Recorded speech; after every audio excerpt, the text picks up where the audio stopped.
Hey y'all, it's Steve, Hobo with Wood. See, check out my wood, Hobo with Wood.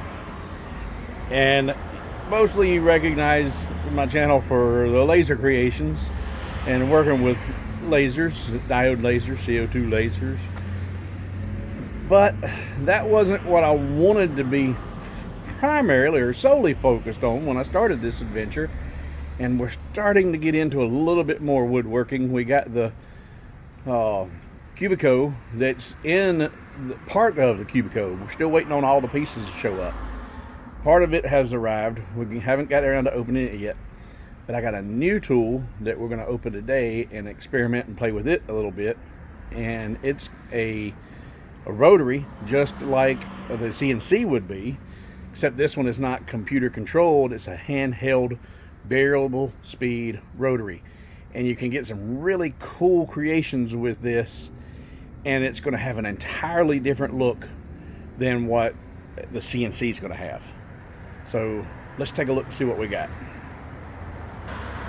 All right, so pretty unassuming box here.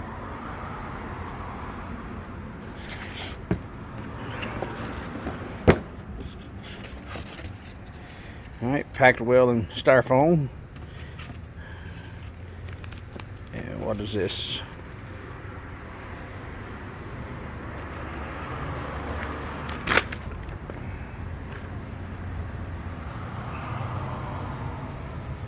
I guess that's the instruction manual. Not a lot to it, but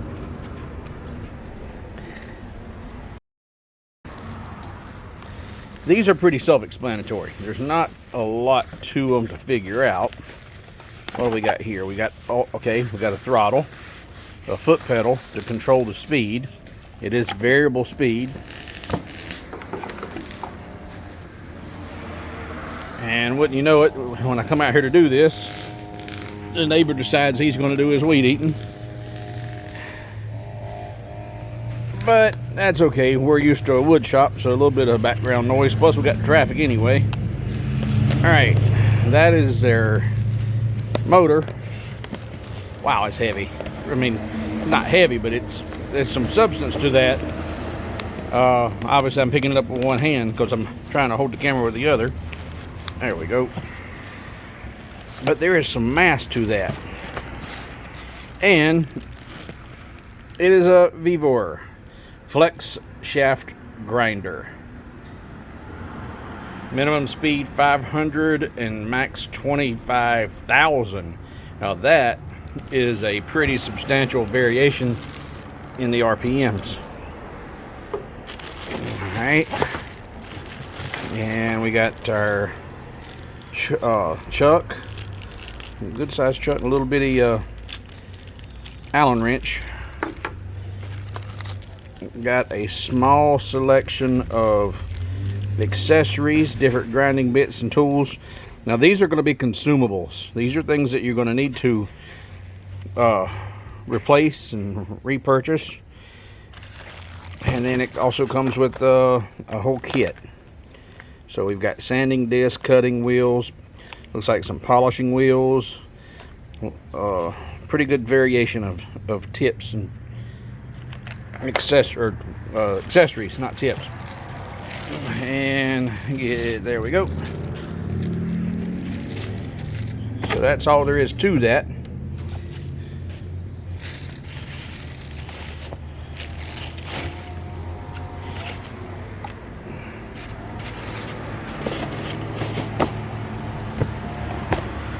All right, our flex shaft has got a good length to it. That appears to be about 3 feet, give or take. And you can see there's where you put your chuck to tighten and change. Come on, focus there. There we go. Change your different bits. Come on.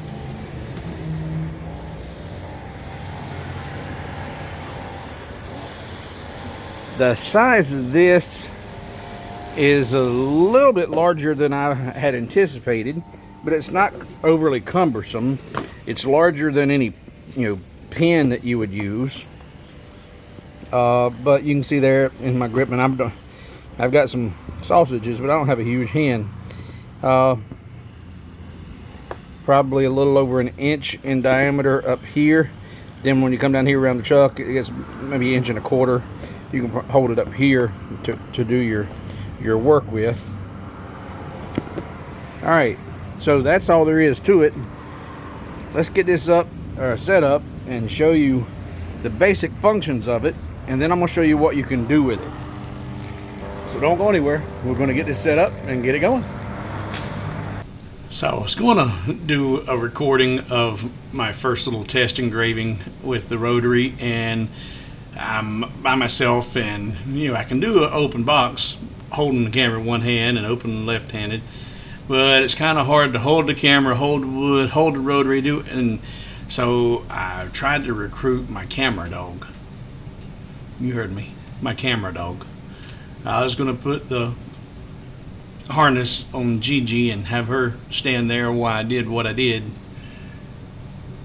Yeah, it sounds about as well. Just look. All right, be still, be still. All right, come on, hold on. I gotta get this on. Stop.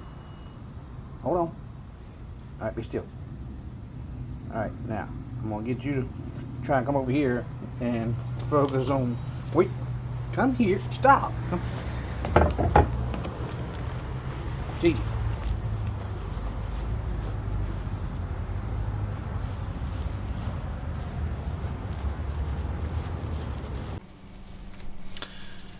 So, being short-handed, I was not able to actually get any actual footage of doing the first cuts.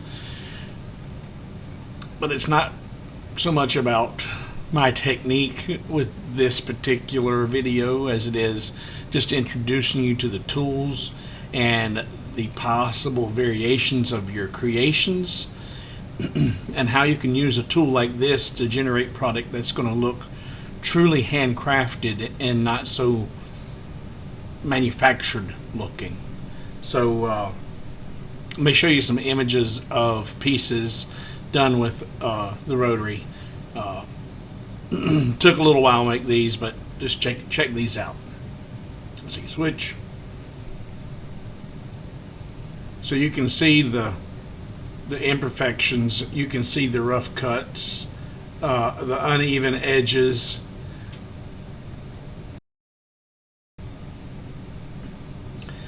And that's part of the aesthetics that I feel like. It adds character to the piece, seeing the marks in it. So I felt like that just, for some people, that would actually be an increased value because it does scream handmade or hand carved versus a machine made piece. Start out with a simple piece like this and we end up with something like this. Now this is something that takes quite a bit of time and quite a bit of practice, but you can get there.